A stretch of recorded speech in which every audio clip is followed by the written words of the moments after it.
Problem number 5. So, ayan.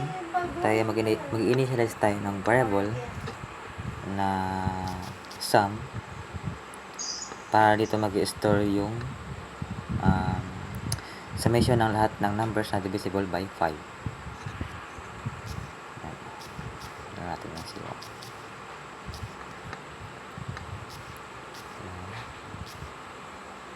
Lako agad tayo sa ating conduct.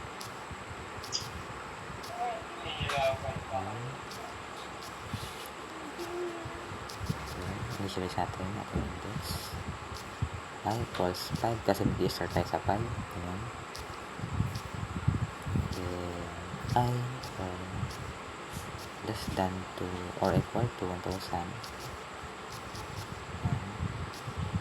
Yan, chinecheck nito yung aring 1,000, yung index less than or equal to 1,000.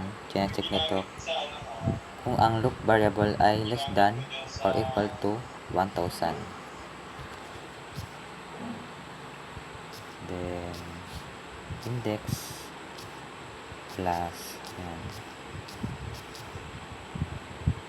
5. Dagdag lang ng dagdag ng 5. Kaya kanyang 5 na nakalagay. So, ayan. Ito naman sa ating formula. Sum. Addition assignment. Hindi lang ito. Explain ko pa ba? Addition assignment index. Semicolon. So, ibig sabihin nito, pagka ganito,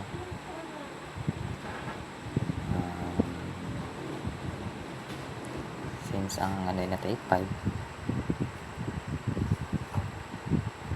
5, tapos ang ating current na ay 0, 0 plus 5 equals 5, then ang ating updated na value ng sum ay 5, then since 5 ang nakalagay dito, plus 5 ulit, then 10, parang ganun lang, then hanggang sa papunta na sa 1,000, ganun lang. Then display natin console dot write line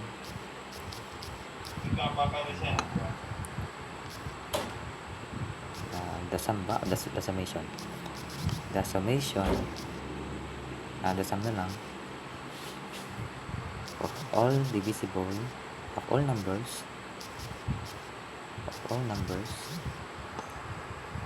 divisible by 5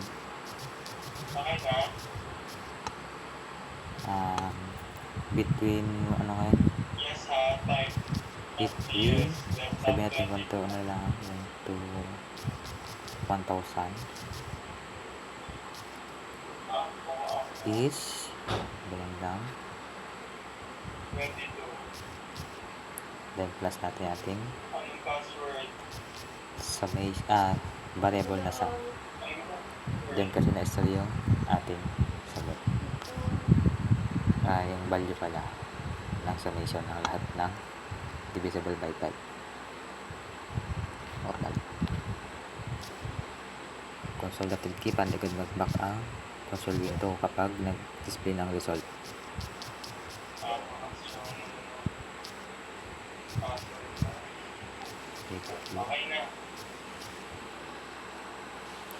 So yan, ano na ko lahat yan. Try natin yung program na to.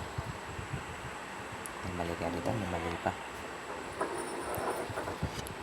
Hindi natin na-declare, sorry, mali pala ako. Tataripin. So, tayo natin. Ayan. The sum of all numbers divisible by 5 between 1 to 1,000 is 100,500. So, ayun po. Thank you.